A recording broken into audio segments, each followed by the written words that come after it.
His last meal survived 5,000 years, tucked inside a frozen man in the Alps.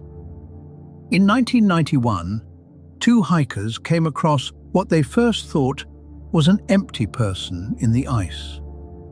Scientists named him Otzi, the hunter from the Otzi Valley.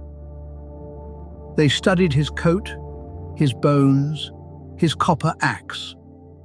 But his final dinner had stayed hidden for decades. For some 20 years, researchers could not even find his stomach. It had drifted up under his ribs when he died. Then one day, a scan found it, still full. Inside, ibex meat, red deer and einkorn wheat, cooked, dried, and eaten on the move.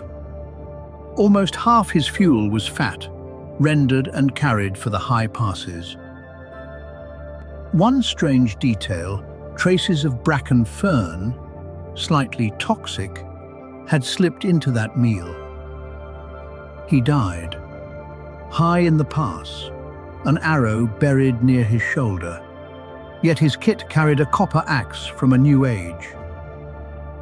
Today, einkorn still grows in those valleys. Ibex still climbs those cliffs.